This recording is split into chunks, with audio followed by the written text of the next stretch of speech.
Yes, indeed. Nitro is not the glory on this podcast. This is all about 10 scale. Welcome to our JConcepts INS 15 10 scale mid-year report, because it's almost June. There's been quite a lot of 10 scale racing, including 2 races for the INS, plus one coming up next weekend, in 2 weeks' time. And joining me this weekend is the man behind the JConcepts INS 15 series, Mr. Jason Rouna. What's up, J-Road? How you doing, Lefty? I'm doing all right. You're actually home for a week. Yes. Both me and you, we've been traveling quite a bit. I don't know who's in the lead. I would think that you're probably in the lead with some of these long stretches.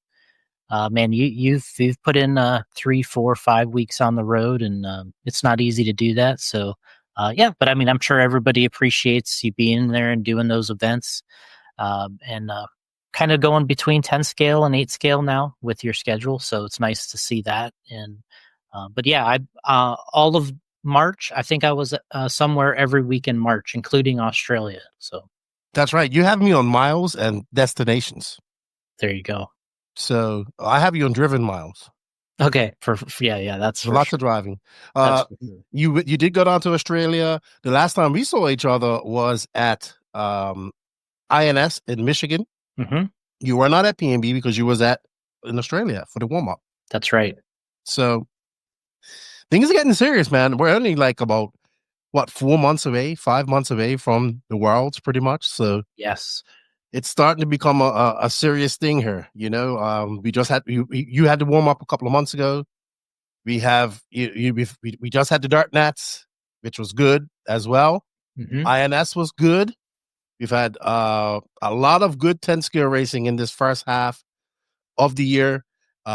It's been great. We're going to start this off with I wanted to start this off with something else because I wanted to give you some kudos, but we can't. I'm going to give you some kudos at the end. Remember to give you some kudos, give you some flowers at the end of this podcast. Okay, that's fine. I have to start this off. I've been saying this now for like the last 4 podcasts. I think this is the most competitive mod and stock class. Now, I haven't been paying attention to 10 scale for many years, but it's been a while. It's been either a Rivkin, Rock Champlin, or a Fenn type of show. We have maybe a little mix of somebody else getting a podium here, Aiden Horn and stuff like that. Well, right now, I think we have a competitive 10 car field where I wouldn't say any of these guys can win, but the majority of these guys can win at the time. We're seeing some great talent with Schimmel, Davey Bada, Lemieux, Horn, all these guys looking a lot better, looking a lot racy. Now, I'm not saying that Schimmel and these guys are legends like some of the guys we've seen before, or not yet, because they still have a career ahead of them. They are racing against some legends. But right now, in the modern stock class, it's uber competitive. And we've seen that. We saw that at the Dart Nats. We saw that at INS. And then you flip it. And then on the stock class, it's kind of the same. I think in the stock class, it depends really on the surface. You know, we see a group of people, of stock racers that are good on carpet. Exceptional. Just a little scotch ahead of those guys in the dirt. And then you have the guys that are really good on the dirt. And then hopefully, the good thing about this is that they're all going to combine her in 2 weeks' time at Island Raceway on carpet, because it's kind of like a nationals warm-up as well. So everybody's kind of going to be there. So it's uber competitive, man. You know, before you even mention it, I was going to say that it's been, I'm going to say almost refreshing in a sense that we don't have a dominator that's kind of just coming in and, 2 TQs done, 2 A main wins done. We have a pretty serious competition going on here. I want to say maybe of the 4 classes that you're kind of referring to, maybe 3 of them went to an A3 when we were at,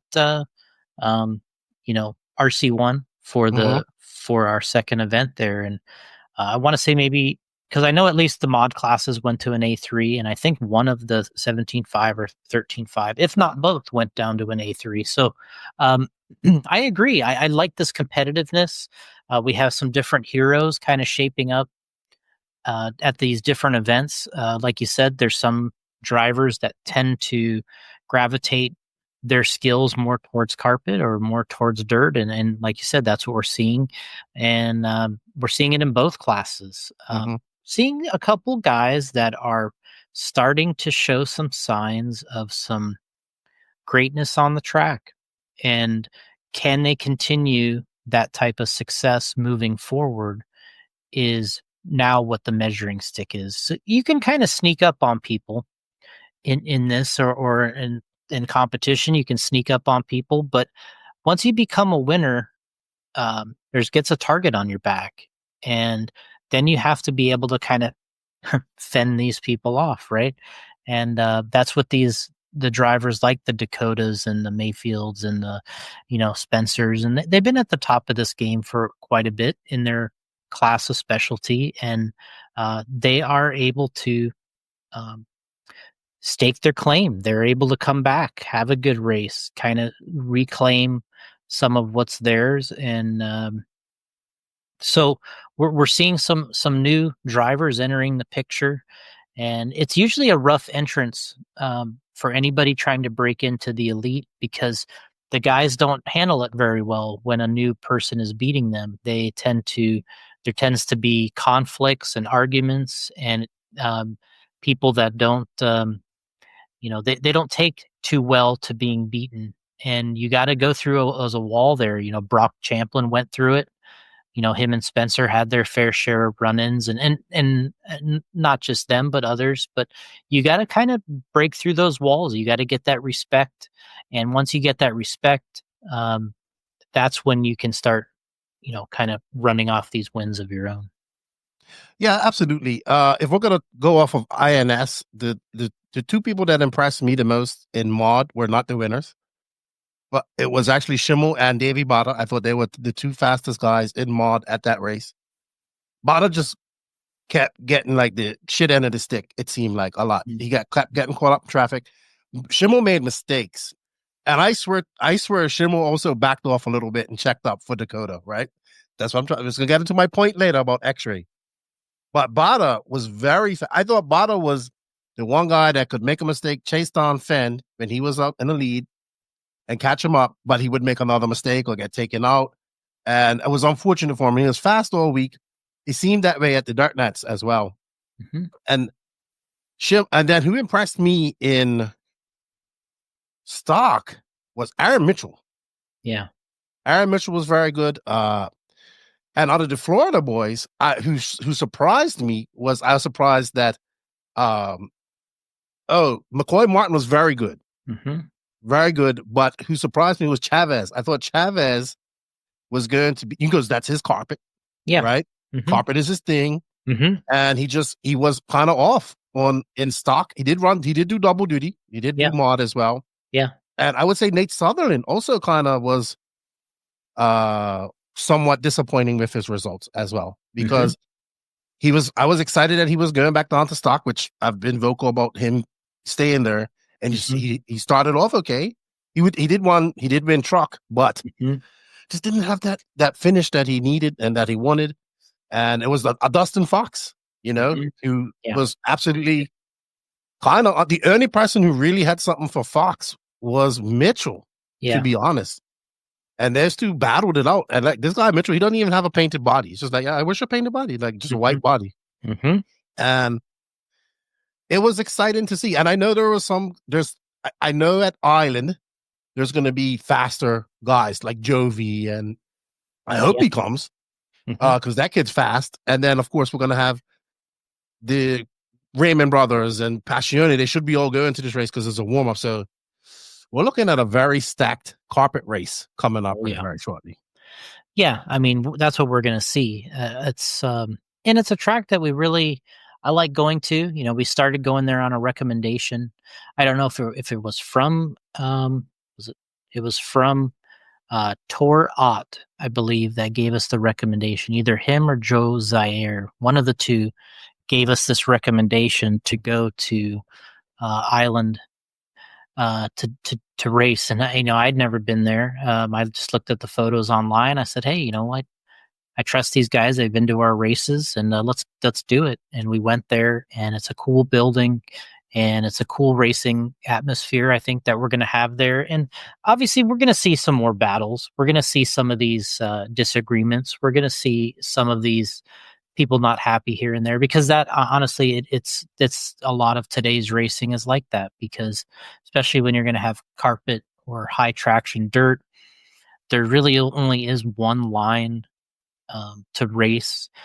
So you either have to wait on somebody forever, or you take that chance and you on a move that is questionable, and sometimes it turns out pretty ugly. And that's what we see in this kind of racing.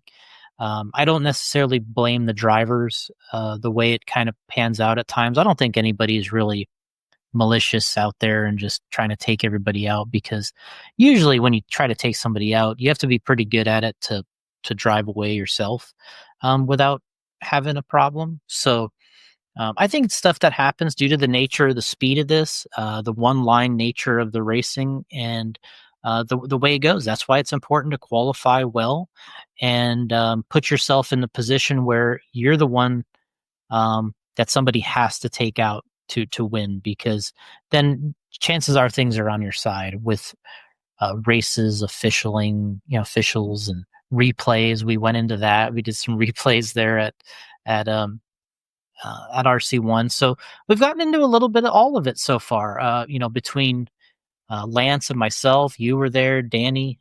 We had a nice little crew watching the races and trying to make some decisions, and trying to give the racers the benefit of the doubt at times to go back and take a second look at some of these things, and determine if it's overrulable type of thing. Makes it kind of fun, and adds a different element to it. And I think we've been pretty successful having good races so far, and the right people are winning. Yeah, and wow, we could go. This segues great into my next topic, which is hot carpet, hot temper, and this is something that it's not unique to at RC1. We're seeing this happen over in Europe. This has been a great discussion. We see this happen to Ron Orlowski, because like you said, these guys are going so fast. You give them all the speed that they can handle, and there probably is a little bit that they can handle, and they're going to push it to the limits. And we saw this come to a head at INS, which kind of brought one of the moments that I like. I think I always say this. I told Danny Paz after this, I said, from now on, we will be positioned at the bottom of the driver's stand as much as possible. Somewhere we just come out and see this, right? Because coming off the driver's stand, you get to see all the raw emotions. You get to go stick a microphone in this guy's faces, and you get all of that, which I like because we need that. Yeah. But Tater, I mean, it started with Tater and Aiden. They were kind of going back and forth all weekend. Lance had to pull him over. Tater's like, yeah, I'm blocking him. I don't care. I don't have to get out of his way. Tater was struggling. He had massive electronic problems with his two-wheel drive. And four-wheel drive, he was okay. I honestly feel he should be feeling the pressure of being a world champion. And that you win a world champion and you have that curse on your back. You don't do nothing after that. So I'm sure there's a lot of pressure on he's a very young kid. He's 18, 19, so he's still young. If that. He's got pressure to do well. Aiden is trying to do well as well. He's got pressure. They got mixed things coming on. So what people have to understand that this thing was going on all day. All weekend, sorry. Yeah. So it came to a head. There was mixed feelings about what Aiden done, and I loved it. I think he was angry and funny at the same time. I wish Tater would have said something. I reached out to Tater for a statement. He said no.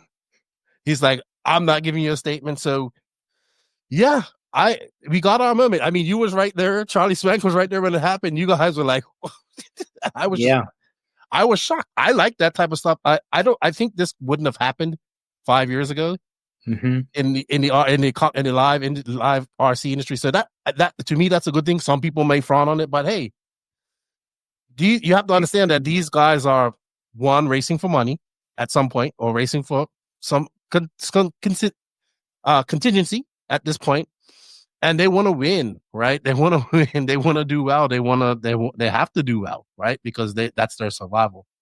So there was a lot of comments about, I can't do this on my regular job and this and that, and we get that. I understand that, but this isn't a regular job. This is something different. I think it's no different than any other sport where we see people get upset. There's rivalries. And I don't know if there's an Aiden versus Tater rivalry at the moment, but I would definitely say there is an Xray associated rivalry brewing with a little sprinkle of Schumacher. Mm-hmm. Because Schumacher, obviously Schumacher and Xray, they kind of are rivals over in Europe, right? They're big rivals on road and off road. And over here, it seems like every time I go to one of these 10 skill races, it just seems like the Xray team is bigger and bigger every time I go there. Yeah. I can't imagine what it's going to look like at Island in a couple of weeks, in a week's time. It's going to be massive. And I totally agree with what you're saying about what's happening. And I don't think neither one of these guys, when I talk to them individually, I just did at the Roar Nationals, Tater and Aiden. When I start talking to them about it, they all are smiling, right?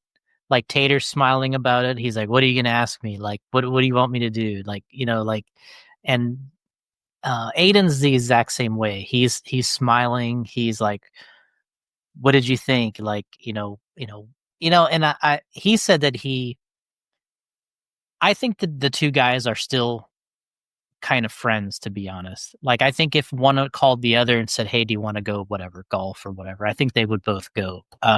But these are the things you're going to see. I mean, this stuff has happened with Ryan and Spencer. It's happened with Ryan and everybody along the lines at some point. But it's a way to you tell people what you feel at that exact moment off the driver's stand, like you said, and then it's just kind of over with.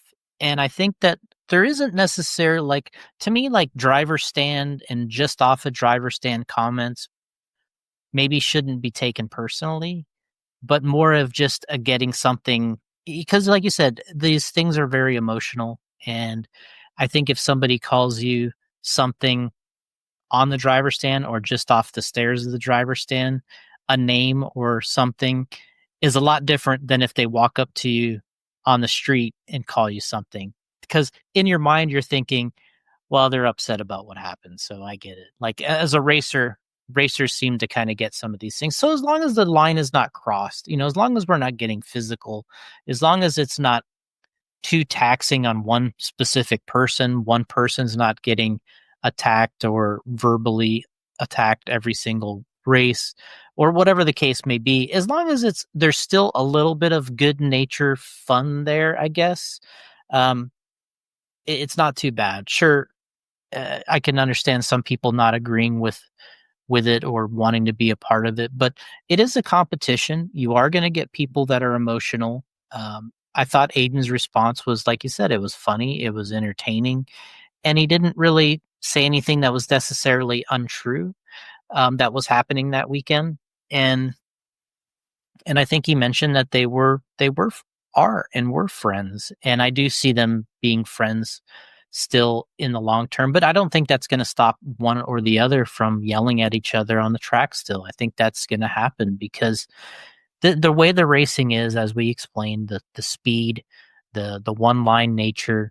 I mean, we're going into a section on that track there at RC1. You're threading the needle from the back coming through and into that huge off camber.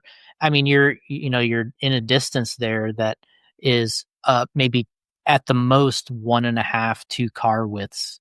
So stuff is going to happen. It's just the way it is.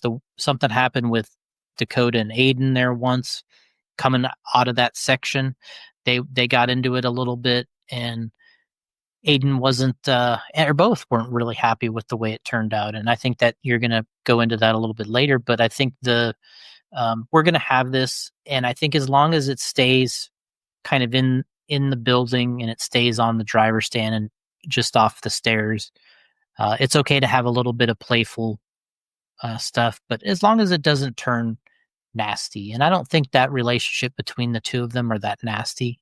There's probably a little bit of jealousy on both sides that they have to kind of work themselves through. Like you said, one being a world champion, the other one not, but maybe Aiden is really more the overall a little more successful of the racer. but didn't win the world. So those are the things you got to deal with in life. Those aren't, those are the realities of life. Sometimes uh, one guy gets the big prize, some guy gets a bunch of little prizes, or whatever the case may be. That's the way it works. But they still seem to, have gotten along over the years, but there's going to be more of these run-ins with different drivers, and as long as it's doesn't go too far, and we're all right there, like you said, I was there, you were there, Danny and Charlie, and I think everybody kind of understands where the line is. And I kind of thought it was over. I talked to Aiden a little bit before you grabbed him for the interview, and I was like, hey, just I know what you're upset about here right now, and I know, and he looked right at me, and he's just like, I know, I understand, like, and I'm like, oh, okay, he's gonna be pretty cool. But then he grabbed the mic from me, and I was like, oh gosh, here we go. I couldn't do nothing. I couldn't get it back. By the way, No, it's like he takes a command of that thing. he does that. He has been doing that for quite some time, to be honest. Yeah. Taking the mic. But I thought it was good. That incident you talked about, we actually analyzed that on the podcast with Damon and the chairman. Mm-hmm. And we all came to the conclusion that it looked like Aiden, if you want to go see it, you could go see it on the previous INS podcast. Yeah. It looks like when Aiden landed, he was turning. Yeah. And it was on that throttle and it just shot out. It just kind of caught it and sent him that way. I don't think he did it nefariously. No, I didn't think so either. What I thought watching in the replay and live is the car was on the right side. When the right rear tire touched, it went left. And at that point, that's when he hit Dakota. And it looked violent for Dakota because he flew into the other lane pretty much. So Pretty much. It looked ugly, but I don't think he's like, well, I'm just going to take this guy out real quick. Like, I think he's just thinking I'm going to stay in the lead. And when you come off of that section and the right rear tire hits, the car goes left. So anyway, that's what I thought. Yeah. We kind of went through this, a lot of the INS stuff with those guys. So if you guys want to learn more about that, we can. I kind of want to move on because it was I really am impressed with Xray right now. I really am. Like the size of their team. Like, okay, what impressed me at INS, I'm going to take this, and it looks like they might have done the same thing at the Dirt Nats, was I think they worked out as a team to ensure that Xray got the best possible result at INS, which was I think Fenn needed to have a win coming right off that break. He had been a while, he had paternal lead. Mm-hmm. He needed a win, needed a good result. Yeah. He had to work for it. And then Schimmel, Lemieux, he won the other side of things. Schimmel was fast. I think Schimmel realized once he started making those mistakes, he had no real chance of taking a overall win. So he kind of resigned his position to, if I need to help, I'm gonna help, because that's what I saw. I saw him block. I saw him checking up. Yeah. But this is what happens when you have a team like this and you have these amount of guys. Mm-hmm. I felt that Associated, my honest opinion, didn't send their full team. There no Rivkin, which is understandable. I think he did Silver State the weekend before that, and that's their top guy. I even joked that they need to now bring Carap over to come race with these guys on carpet.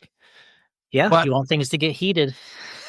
No, well, I think that what we're seeing is it must have been the same at Hoosier, because I know there's a big Xray presence there. Mm-hmm.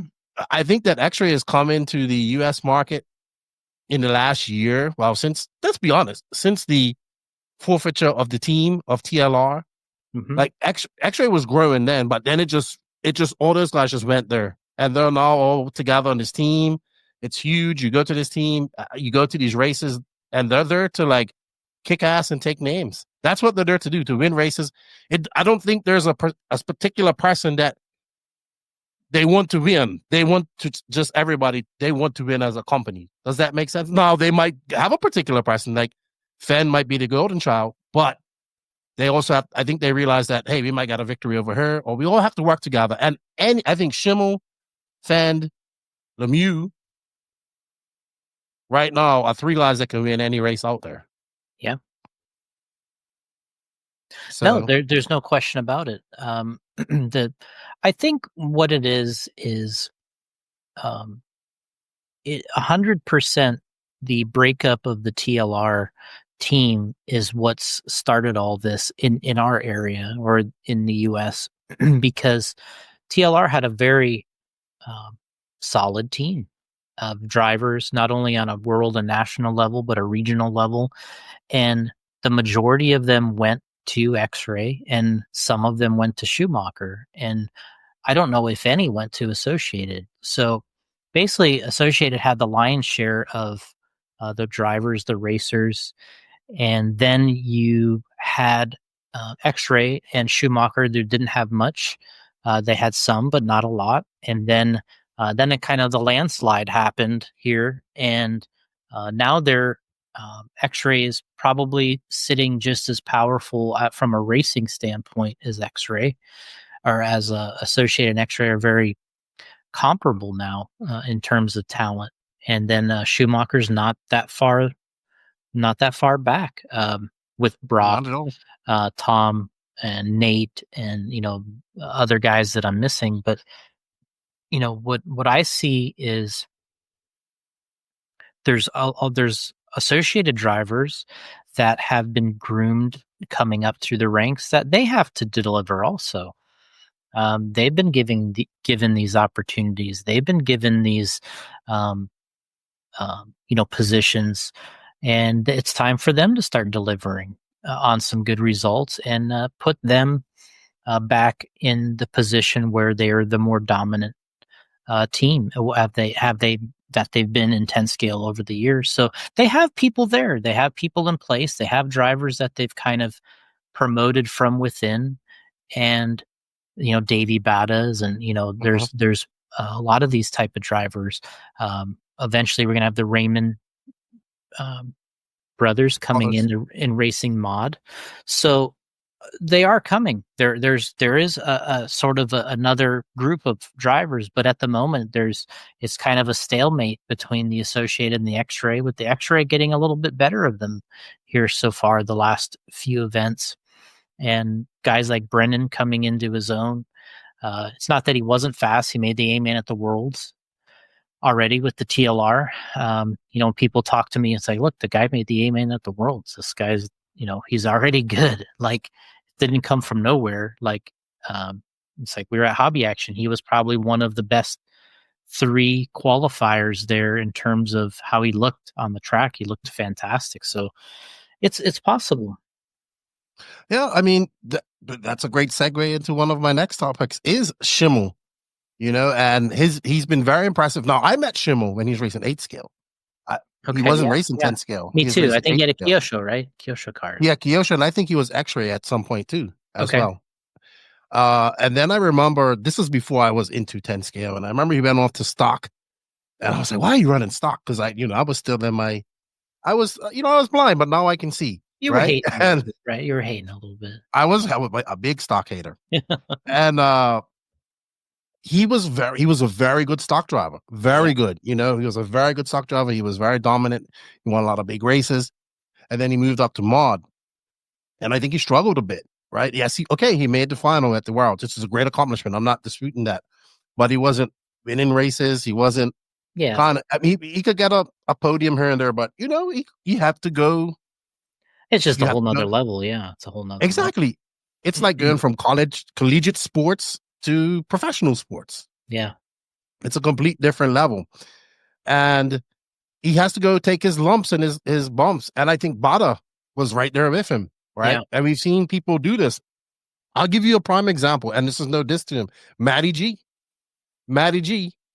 will always be a better stock racer than he's a mod racer. And I think he'll admit that to you, because he was one of the guys who were very fast out of stock, gets up to the mod world, has some decent results, but still on that struggle bus, because it's a whole different thing over there. So he goes, and it works out great for him because he's doing something that he loves. I'm not dissing him. Yeah.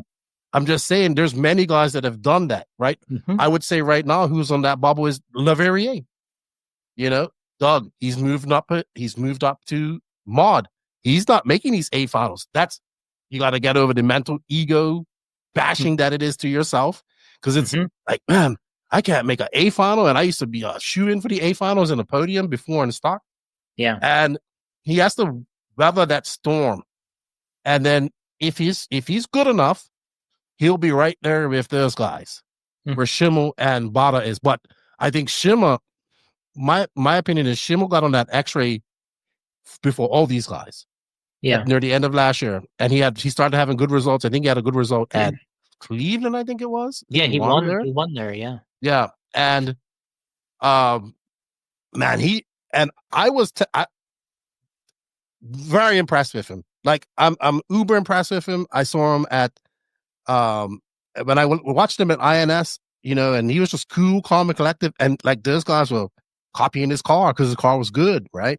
Yeah, and he was just good. And I think that I made this statement, and Max and I were talking about this in the last podcast, and then this started a big debate between some people. I think the stock class is doing its job, right? It's weeding out the good drivers to become better drivers to go on to that next level. Yes, we're all eyes on the Raymond twins, but they're 13s. They still got a couple more years before they could, I would say, that they come up, and you got to kind of ease them into, because they got to come in when they're ready. So, I mean, Bada, I know these guys used to run mod and stuff before, but they went out to stock, dominated stock, came to mod, had to take their blues, and now they're like, this is why we have a very competitive mod class right now. Yeah, I mean, it's there's always 4 or 5 guys running the stock classes that could be racing mod. Well, there's a lot more than that, but I wish they ran mod personally. Mm-hmm. The top 4 or 5 guys in stock, I wish they did run mod, because I think it would make our mod class deeper. But from your point, you can see where they will run it a while, they can win or dominate, and then if they can move to mod eventually, and then they can have some success, it shows that the system, there's something there. Maybe there is something to the system working, in a sense, where they can win in the one class, and it gives them a way to move into mod, ease into it a little bit differently, instead of just being out there, floundering, right? Like in mod, they come in a little bit more ready and prepared. But that's not how we did it. I raced mod from the second that I could till the last time I raced, I guess. So it's like, it's a little different of a mindset. Now, you can argue that today there's differences. We have sponsors today that encourage the guys to run stock because they want those wins. The speed controls, the motors, the batteries, the everything. You like to get those wins, and these guys kind of they are going to stick around for as long as they can, because it's financially and better for them to stay there, because they're either getting some help to be there, or they're on a contingency level structure where it's beneficial if they win. So I don't blame them, really. There's times when you're out there, when we're racing, I'd say this, Paul says this to me, I say this to Paul quite often, and you'll see a guy racing mod and you're like, why is this guy running mod? Like, he should be running stock. Then you see guys in stock and you're like, why is this guy running stock? He should be running mod. So it's like, we have people at times that are running the classes they really, in my opinion, shouldn't be running, because they've chosen one or the other, but they really could run the other one. So sometimes it's hard to say exactly what is right, but yeah, run stock for a while, win some races, get some confidence, but then we just want that eventual bump up, right? Don't stay there. Don't wear out your welcome in the class to the point where now you're getting beat in stock by somebody, and then you go to mod and you're like, well, this is the guy that just, to me, like Schimmel, Davey Bata, even Matty G kind of did it right. They won a certain amount, then they jumped into mod, and it was like, okay, now I'm in mod. But yeah, don't run it until you're getting beat, then try to go to mod. It's not going to get any easier, that's for sure. No. You should have done it a long time before that. But I also think that top echelons of stock, like any other class, be it be 21.5, should be extremely hard. Should be hard. It should be difficult. There's going to be some gatekeepers there. This is the same argument I have with the whole structural sportsman, intermediate and pro in skill. Yeah. But let's retract back to Schimmel. Okay. What do you he just comes off an impressive Dart Nationals. He could have won both classes. Probably Uh, should have won both he classes. should have won. He made one mistake. One Yep. mistake, pulled a wheelie Yeah. while in the lead with no pressure. And I talked to him about it, and he just said, he guess I just clipped that pipe and car pulled a wheelie, and that was it. And I was like, yeah. He TQ. I believe he TQ'd both wrong, both 2-wheel drive and 4-wheel drive. I think he TQ'd 7 of the 8 rounds of qualifying, or 6 out of 8, because he had 4 rounds in each. So he was very dominant, very dominant. And Fenn was kind of lucky to get. No disrespect to Fenn, he was in the right position at the right time, and he did what he had to do. Yeah. But he was very lucky in the end to get that 4-wheel drive win. Yeah, because it kind of came his way a little bit, and he was able to capitalize on it. So, what, in your opinion, what has changed with Schimmel? What did everything just click at one point, or what do you think's been the reason for Schimmel's results and his push in the last 6 to 8 months? Well, when I talked to him about when he was wanting to get on the JConcepts team, I had talked to him a little bit, and I was pretty concerned with adding another driver. We obviously have plenty of drivers.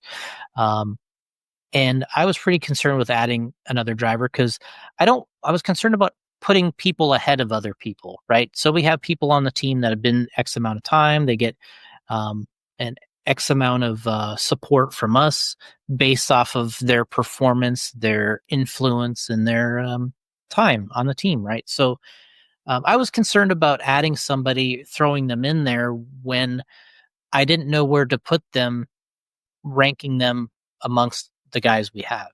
And, I kind of thought what was nice about when I was speaking with him or even emailing was he was persistent about it. He was just like, look, I don't really care what kind of deal that you give me.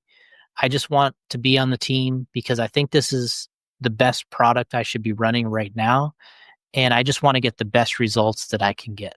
And I'm just like, okay, well, that makes a difference. And so, the fact that he just said, look, I want to run what I think is going to give me the best results.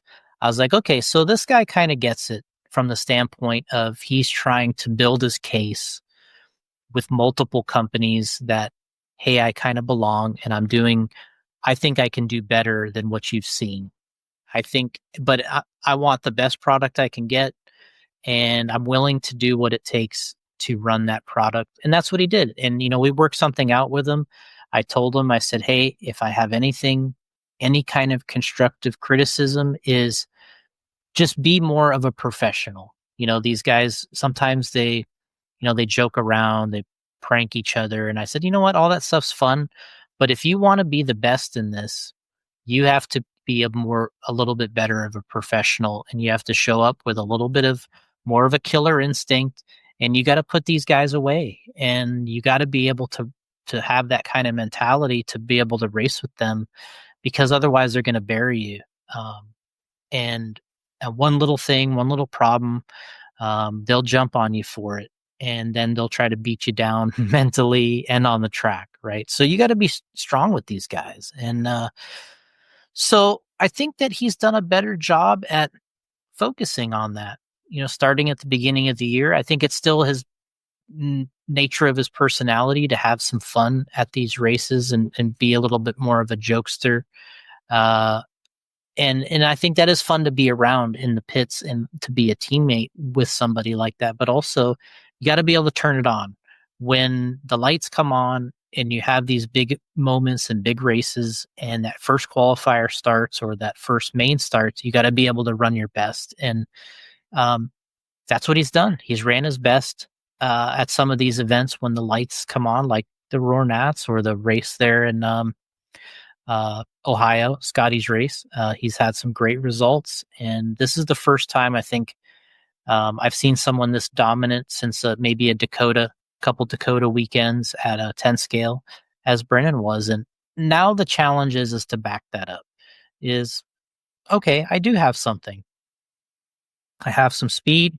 He showed us that he could do it in the main. He showed us that he could take the pressure. So now you got to back it up. if you want to stay in this game at the top level, because it's brutal. These guys are not going to let you have it. So you got to get in there, and you got to be consistent with your speed. And I think that's what he did at the Nationals. And that's what's going to tell if you're, I'm not going to say for real, you're already for real if you won the Nationals, but if you're going to be in this long term, that's what you got to be able to do. I think that's all solid advice for Schimmel. I think he's taken it. We got to see him a couple of times in the morning times before we went to he was up early. He was down there getting his breakfast, getting ready for the race. These guys don't really hang out and all that type of stuff too much either. So look, it's obviously working for him. He's doing well. Congratulations to him. Winning a mod championship, 2-wheel drive championship is very good. Against some stiff competition, and also congratulations to Fenn, who's also, we don't want to say nothing about him, but Fenn, coming off a month and a half of not racing, just being a brand new father on a new chassis, racing in that carpet was like, I swear at INS, at first, when I first saw him out there, I was like, nobody's going to beat Fenn this weekend. Yeah. Then it was like, okay, there's guys that are faster. And impressive of him, and then where else was he? Did he go down? Yeah, he just won this past weekend at the warm-up, for Nationals warm-up. So impressive that this guy can take a month and a half off, become a dad on a new chassis. He said he did do some driving, but not a lot. Yeah. And still come out and nothing's happened. We're still here. There's some people that just got it. And you either have it or you don't. You either have it or you don't. And he's a guy that has it. And there's guys that just have this uncanny feel for the cars and what they can do and how hard you can push them. And where we were standing at the Roar Nationals, it was so common for us to be very close to the drivers driving. And you look over and you watch them while they're driving, and there's certain sections of the track that are very difficult and areas that I would consider, like if I was driving or racing, being conservative in, because, hey, I don't know how far I'm from this pipe. It's the furthest one from the track. And you're watching these guys do it, and you watch their radio, you watch their throttle, the steering, and then you can watch their eyes and the way that they're doing this.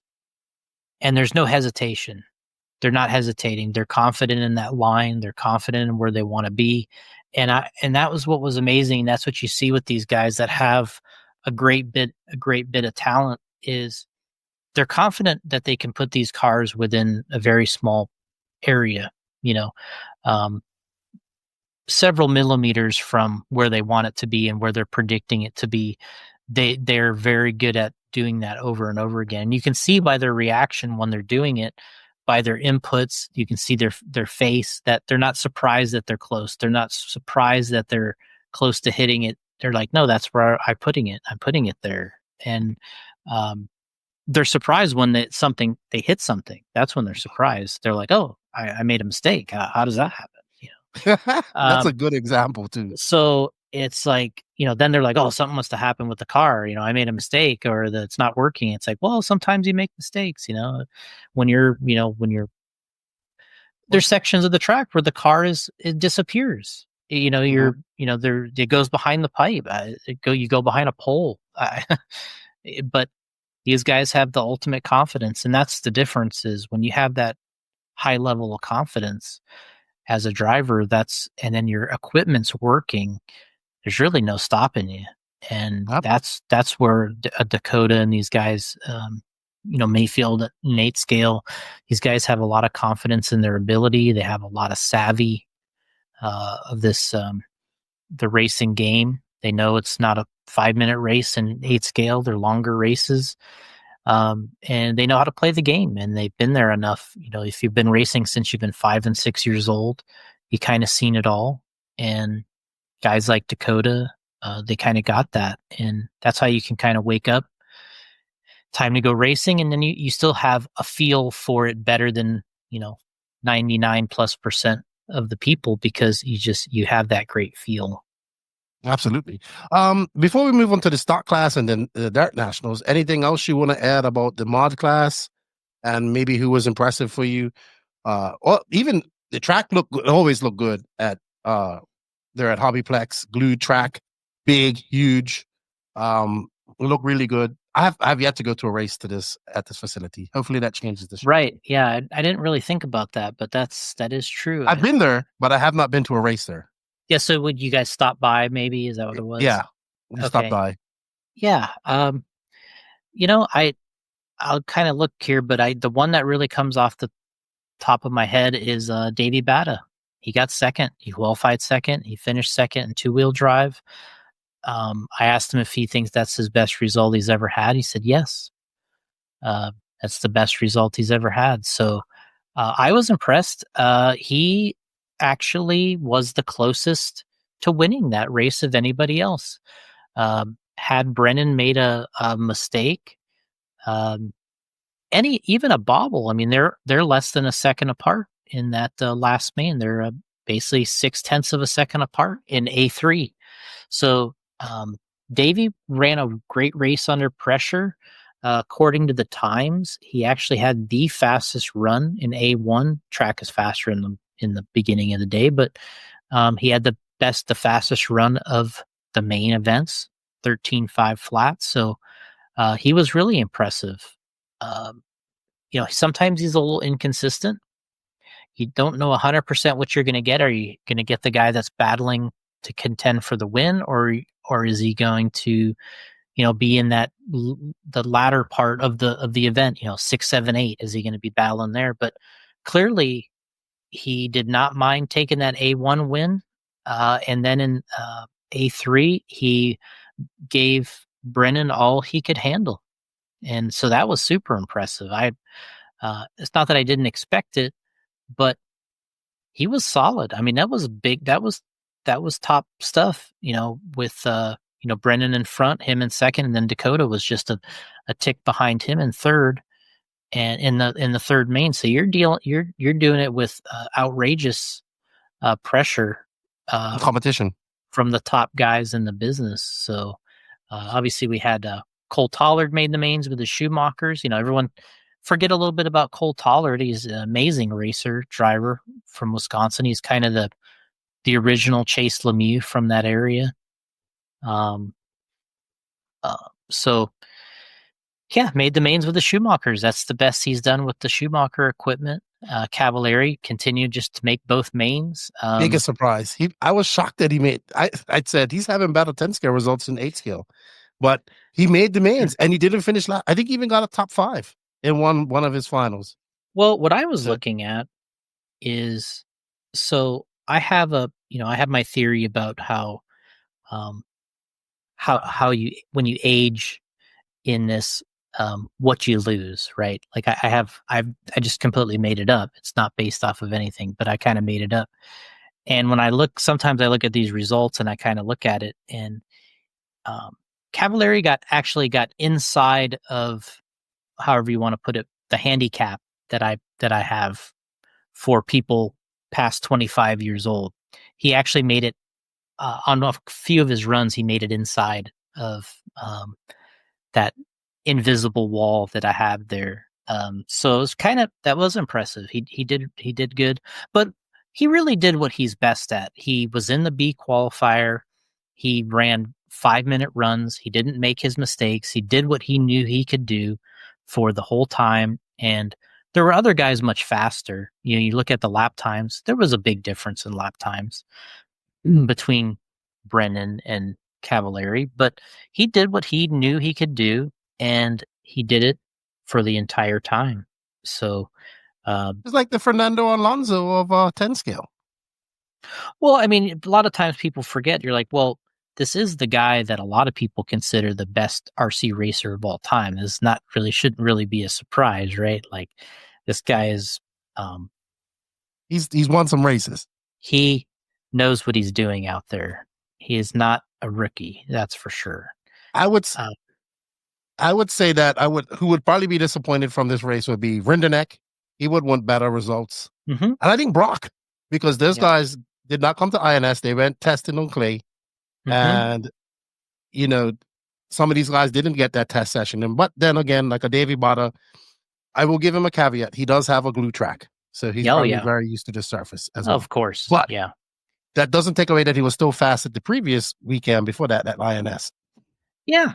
You could clearly see that he's got something there, and he's got to hone in on it a little bit better. And something I found interesting, I brought this up with Brent. I talked with Brent about this all the time. I went back and looked at Cavallari's results in two-wheel drive over the years. From 2005 to 2022, he ran 17 of these events, 17 Roar Nationals.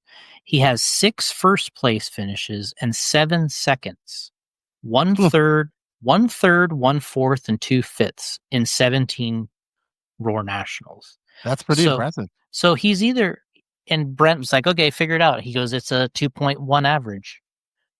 That's what his average was from 2005 to 2022. His average at the two-wheel drive at the Roar Nationals was 2.1.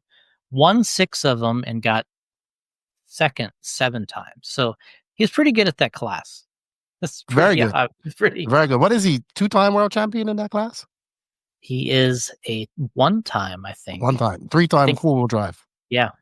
What's strange is the way all this stuff works.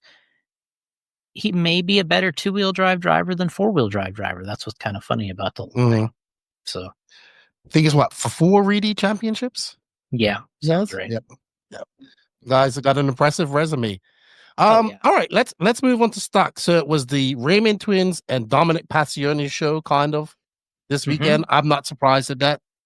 Both of these, all 3 of those racers are prolific and very good dirt racers from over there on the West Coast. Once again, a very confusing battle because both Passione and one of the Raymond twins cars look exactly the same when you're watching them on camera. We had some good battles. Oh, yeah. It's confusing. I know they need to change it. But we had some good battles between these guys. And if I'm not mistaken, it's Levi who won. Right? I had it right here. Yes. Levi won two-wheel drive.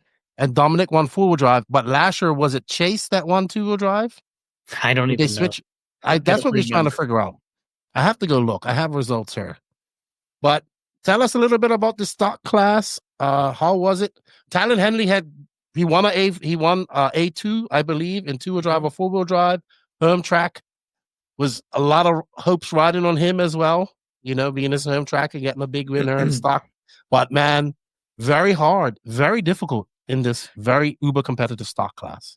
Yeah, I mean, what I always say is everybody wants to be a pro racer until you sit on TQ at one of these races and there's people watching and your sponsors and your family and friends and anybody and their brother who's ever met you is watching. And then you hear the tones, right? At the Worlds, it's the beeps. Then you're at the race like this, you got the moment, less than 5 and then go. Everybody wants to do this until you get to that moment and you're just like, man, I'm so nervous and so uncomfortable. And which is just, I think, human nature. And it's how you react with all that pressure. But it could be easier. It is a lot of pressure to race at home like that. And people's expectations of you are so high. They want to see you win and they want to see you do your best. But it's very nerve-wracking because the smallest little baubles out there, and that's really what it comes down to, and the smallest little things, and you slip from first to fifth, first to fourth, and it's all or nothing, right? When you're racing from TQ. Anything short of a win after a TQ is a blowout as far as the community is concerned, right? You blew out. But in the reality of the racer, you don't have time to think about all that up there. You can only just react to what's happening at the time and kind of put yourself in the best position. I thought Talon had a good race. He unfortunately you kind of have to beat so many people at one time. You got to beat both twins, and then you got to beat Dominic at the same time, and then you have other guys flashing in and out. Nate was fast. He got a top 3. Yeah, he won one of the mains, right? I think he won Yeah. the first 2-wheel mains. So maybe the A2. guy, Sorry. maybe the guy that you would feel is the most set up to win Has the most based pressure. on past results was Nate. And then, but Talon gets the TQ. He's got the pressure there. The twins, I think they are under. You can just see the way that they react emotionally. That it's only winning for them. There is no second or third place. Second or third place is just doesn't even exist to them. Like whatever um, racing and competition and video games or whatever they've done throughout their life, it's only winning. Like, that's how I've seen a lot of racers like that in the past. There's no such thing as second, third, fourth. It's agony or ecstasy. And and if they don't win, they are in agony. There is just no doubt about it. I mean, the other brother, Chase, he had a chance to win the 4-wheel class. And I guarantee you it's agony for him, but he ran a great main against Dominic, who I think is a little more polished of a racer. He's a little older too. He's 19, 20, I think. Yeah. He's an 21. older racer at this point compared to them. Mm-hmm. And just a more polished. He's coming from mod. He actually is going backwards. He was an awesome racer in mod, and for probably sponsor reasons, he's running stock. So he's got some pressure because he probably feels like he should be winning. So because he is that more of a modified, seasoned racer. He's made A mains at the Desert Classic when everybody was there for the World's warm up, and he's perfectly capable. Trained with Dustin Evans at a Moore Raceway. They were friends, and anything Dustin did, he did, and vice versa. And the kid drives a lot like Dustin. Yeah, great driver coming from mod down to stock. So yeah, you got 4 or 5 guys there that they're hard to beat. So yeah, there was some get-togethers. The guys got together here and there. Talon made a couple little mistakes that cost him probably more than it should have. He should have at least podiumed, but some of these mistakes he had cost him a lot of positions. And sometimes a mistake might only cost you one position. In his situation, it was costing 3, 4 spots, and that was what you couldn't have in the class. But yeah, Levi, they're just nerves of steel racing some of these main events, racing against Dominic and just showing that he's not phased at all. Just another kid I'm looking up there watching their radio and watching their face, and they're just so much concentration and ability to put the car exactly where they want it, carrying a ton of speed, is really something to watch. So, I mean, they had one finish between the two of them and the twins and 4-wheel where they basically went to the line together. Did you see that? They went right to the finish line where one kid was on top and the other one was below. Yep. And the transponder picked up, I can't remember if it was Levi or Chase, which one picked up for the win, but they tied at the finish line in an A main. One was on top and the other one was below, and it was unreal like that. I don't even know if their transponders are in the same place or what, or if any of that came into effect. But when you look at it in a picture, my buddy Jeff took some shots, and it's like the car above looked a little bit ahead, but I mean, it's so identical. Well, they are identical twins with identical finishes in that race. Yeah, I mean, that's kind of ironic, but yeah, amazing to watch. There was some really good stock mains, and it was agony or ecstasy for the twins. Their only win or nothing, and one got the win. It was close to the Chase getting the win in 4-wheel, but Dominic finished it off strong. It wasn't easy mains for him either. He had situations that cost him a lot of space and a lot of positions, and he ended up recovering and getting that 4-wheel win, which he deserved for sure. He's an awesome driver. He is. And I just wanted to clarify, Levi actually won last year as well. Levi and Chase. Yeah. They finished one first and second, and he won this year. I like Dominic. Let's talk about it. There's a lot of rumors circulating around. So he I don't know if he works for R1 or he's sponsored by R1, right? Yeah. And that's one of the reasons why he's running stock. Yep. Because obviously they're developing their motors and kind of like what Tom was doing when he worked for R1, but maybe not working for them. But I've seen pictures. There's rumors circling around that there's an R1 buggy coming. So Yeah, his whole car was an R1 buggy. really, His whole two wheel, yeah. It was I think I want to say 100% R1 two-wheel drive buggy, and which is the reason he's running for R1. They obviously have a big push in their best interest to run the stock classes. They have good electronic equipment, fast, maybe the fastest stock equipment. I don't know. When I watch, their stuff is blazing fast. Between their speed controls and motors, they're fast. So, but then they're transitioning, I think, from some of the other items they've gotten into and made, and it looks like they're making a full, complete car. It looked really nice to me.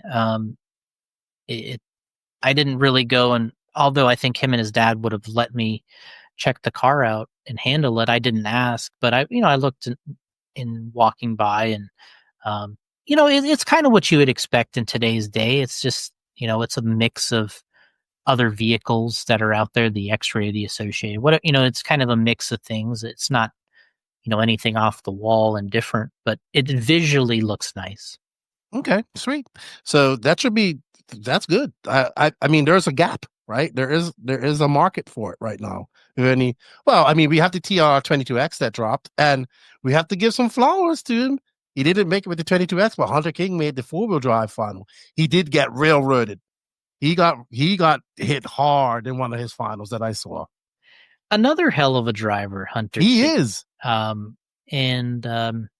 works hard.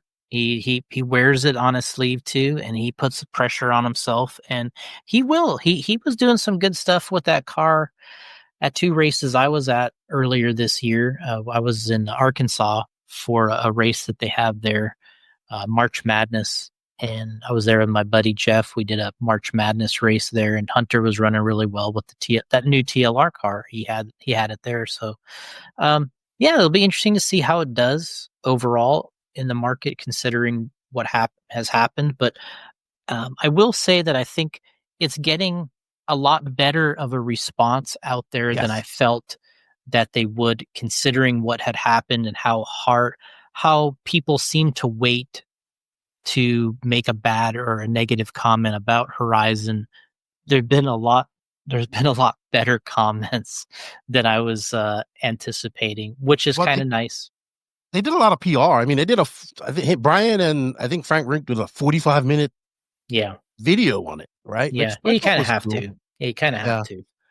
I was shocked at the response too. When I posted it up on the podcast, I was like, oh, this is going to get, I thought it was going to be like TLR guys defending it and everybody else bashing it, but it was actually not bad. And I mean, Max, I think they slipped Max a check because he was all about it, and he was geeking right out on it on our last podcast. So good stuff.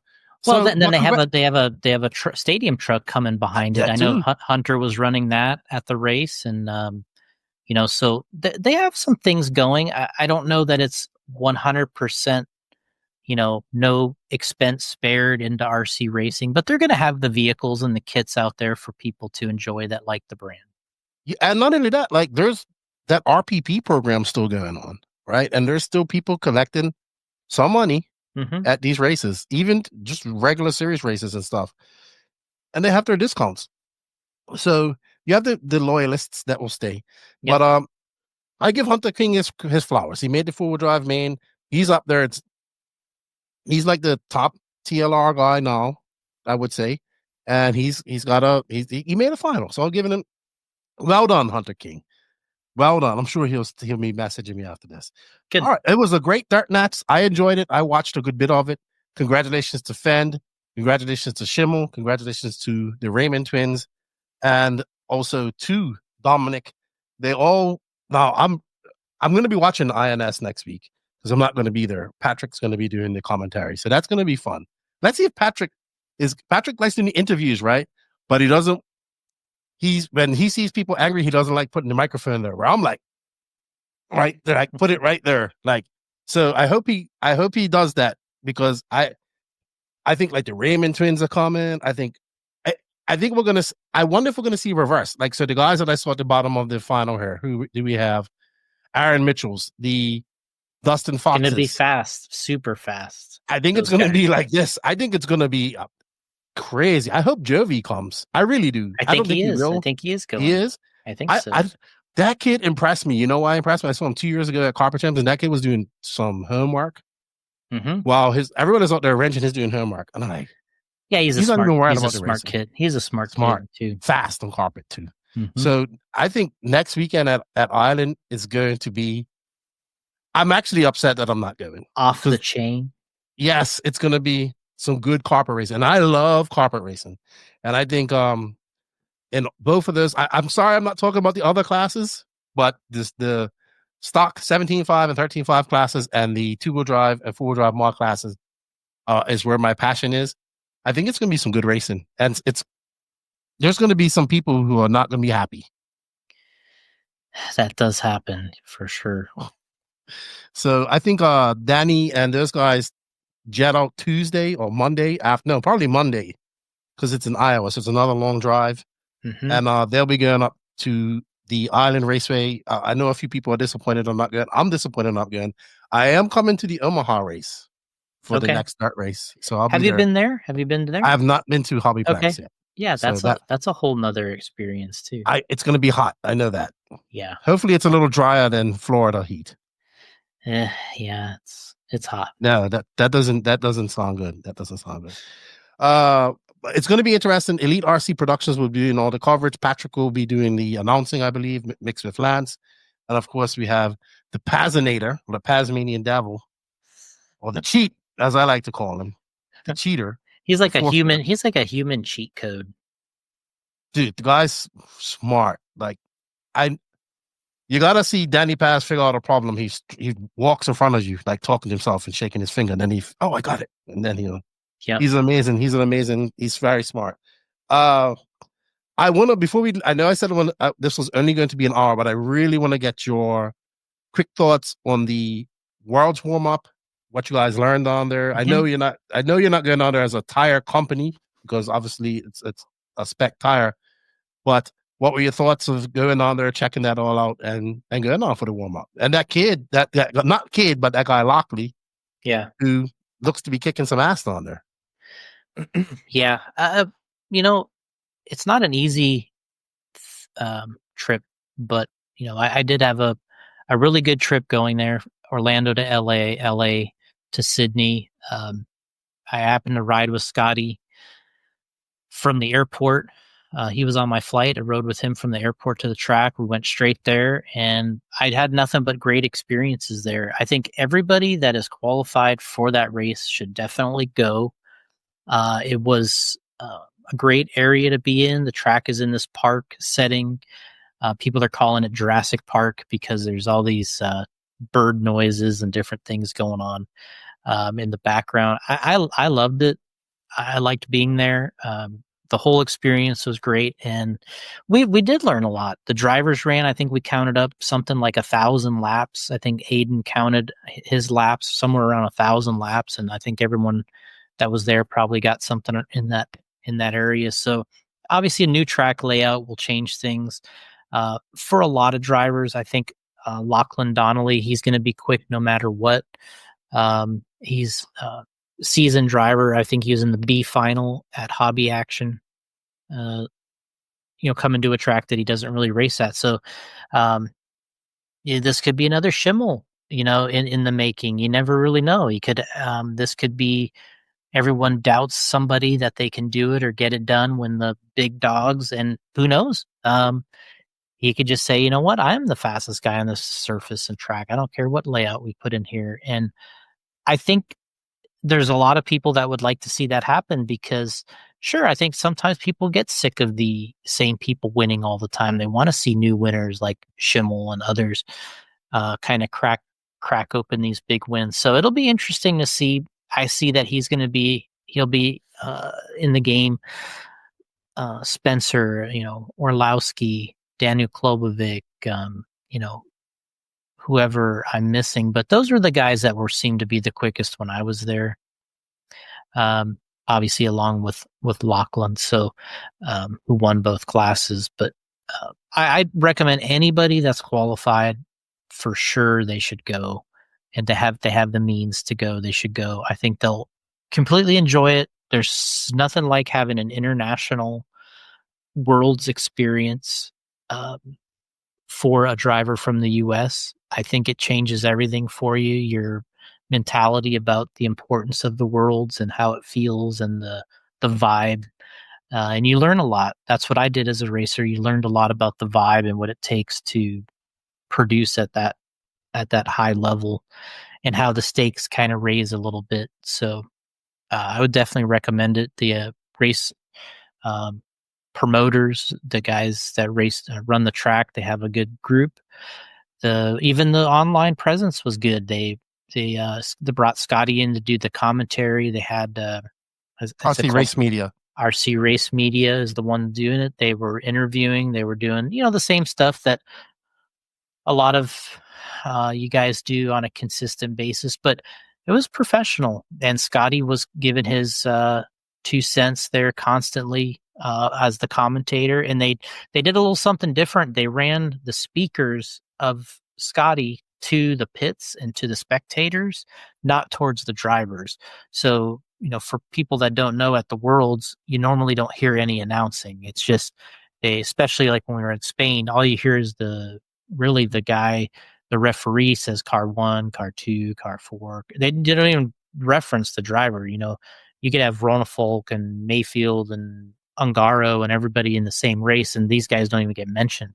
It's their car number at the World. So what they did is they spun the commentary speakers around to the crowd in the pits so they could hear the commentary, but the drivers still heard sort of that stagnant IFMAR system of just straight car number and leaders and all that. So that was kind of nice because you could sit in the pits and you could actually hear the same thing that you hear online, and that you got your updates. It wasn't just stone silent, so you could hear Scotty doing the race, and they're gonna separate it even more. So the driver said they could hear a little bit of Scotty, so they're gonna move it a little further away, I guess. But so they want to keep the IFMAR system, the Worlds, the way it's run for the drivers the same, but they want the spectators and the pits to be able to hear the commentary. Yeah, and for people that may not understand that, they don't allow announcing commentary at these type of events because it's considered coaching to an extent. Yep. So it does make for a dull experience as a spectator, because that's all you hear is the referee, car number 1, car number 2, or such and such give this position back, or but that's just kind of I think that's a great idea because there's that's what Scotty's there for. That's what the lads is there for. They also are very good at getting the spectators and racers going. So I like it. I like that. So so it's definitely go. We definitely learned some things. For us personally, trying to 2-wheel front tire is open. We can still work in there. We can work with the wheels, the accessories, the bodies, the wings. That's what we like to do. We still like to support our drivers. That's why I went. I told Spencer and our guys I would go to the warm-up. We went. We learned some things. We hope to bring some things back and help our guys win it. You think we're going to see any one-off type of builds, like, I don't know, something with a less laid-down motor or anything like that? I don't think so. Okay. I don't think so. We're just so far ahead with those cars. Well, I think there may be the potential of new parts, but they won't be made, I don't think, necessarily specific for that race. It'll be something that's coming as a continuation of a vehicle they might already have. Like, if there's going to be a new generation of a Xray Associated or Schumacher, they might not make it just for that race. They'll probably make it as their next generation vehicle. So I think we'll see those parts for sure. Okay. I don't think we'll see anything just for that track because it is loose. It's loose in the morning, especially when it's wet. But as it dries out, now granted, there could be rain that could throw, a wrench into the whole situation, and you have to run multiple qualifiers in the wet, and then you're loose, for the majority of your runs. But other than that, I think there's going to be a lot of racing on the dry track, and on the dry track, the speed still comes from steering and being able to manage steering. So I think the cars we make, I mean, those guys are, when the track was dry, their driving is probably not as hard as they could, but they were driving hard, and Okay. I don't think that it's a disadvantage of what they're using, at least from what I could see. I really want to go to this World Championship, but that's a long trip, long time away. Mm-hmm. I'm trying to, I don't know. I was trying to get Max to go, but he doesn't want to go either. So you guys need to get together with Will. Will said he's going to go. I was get talking together to Will. with him. I was talking to the chairman, but he's also racing, right? So he's racing, doing his vlog, and then I'm trying. I might work out something with him, and then he can do some. And he's the chairman. He's got to do some NNRC stuff. We'll help him out. We'll get him over there. We'll help get him over there. All right. So I don't know if we did this before, but I think we should make some picks going into INS or into Island. Do you want to be neutral? I can pick. I can pick too. Let's just do 17.5 two-wheel drive, forward, 13.5 four-wheel drive, and then two-wheel drive mod and four-wheel drive mod. Do you want to do just winners or do you want to do top threes? Let's just do winner. Okay, that's good. I like that. Can I go first? Go first. All right. I think in two-wheel drive, Rinderneck's going to win. I like home it. track. Four-wheel drive, I don't know, man. I'm between Schimmel, Champlin, and Rinderneck. But I don't know who to pick. I'm going to go you know what? I'm going with Rinderneck. Two-wheel drive and four-wheel drive. There we go. And in stock, Aaron Mitchell. Both. Oh. Why? Because I did my homework. Home track.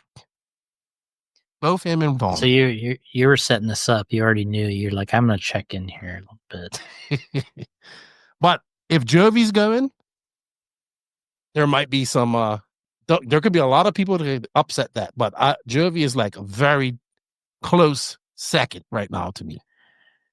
I mean, I look at the entries. I mean, we got 33 in two-wheel mod. I mean, just it's pretty stacked too. Like you said, I think you have great picks. I like Tom to win at least one of the classes. I'd like to see it happen for sure. At least I'd like to see it happen. It looks like Dakota's a manual entry right now. And what I'm going to say is Brock is going to win one class and Tom's going to win the other. But Dakota and where did he go? And Schimmel, I think they're going to be near. And then Spencer, that's going to be. Those are the four guys I'm picking right now. But I think Brock and Tom are going to split. You know who we're not mentioning in this, and we probably should, but we can't mention too many people? Bada. Yeah. I mean, I looked at it, I saw it, and I'm like, man, if I got to just make a call right now, so he feel free to prove us wrong. That's right. He can. It's going to be good. I'll be watching. I'll be watching. Danny, I'll be watching. On the 17.5, 13.5, looks like we got a pretty deep field here. Dude, it's hard to be Dustin Fox on carpet too. Dude's fast. I really like him as a carpet, watching him as a carpet racer. Just so incredibly talented. I'm going with Jovi on one of the classes,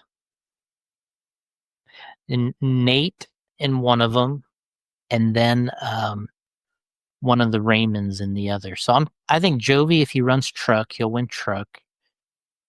One of the Raymonds is going to win one of the other class, and then Nate would win the other. I didn't pick a truck guy. Yeah, I took it. I'm going for Nate in truck. Yep. And I'm going for Fend in truck. If he runs truck. He might not run truck though. No, it's a 13.5 truck, so Dakota won't run truck. Oh, right, that's right. You don't have mod truck at INS. I forgot. No. We're thinking of Nats. Okay, so I'm going with Nate. Okay. So Nate for truck. And I'll clean I this. pretty much got to go. So hopefully we're kind of done. We are done. Perfect. Thank you. Thank you for your time. I greatly appreciate it. And have fun at INS. And I'll be looking forward to talking to you about it after. All right. Let me know if you need something. Awesome. And also a big shout out to all the sponsors that make it happen. Obviously, JConcepts, A-Main Hobbies, Hobby Wing, Schumacher, Exalt, Team Associated, Reedy, and the Elite RC Productions crew. You can tune into all the coverage on the Elite RC Productions YouTube starting next Friday, I think, by the time, or this Friday as this is released. From Lefty Great and Jason Rouna, thank you for all the support. We'll see you at the INS. We're out.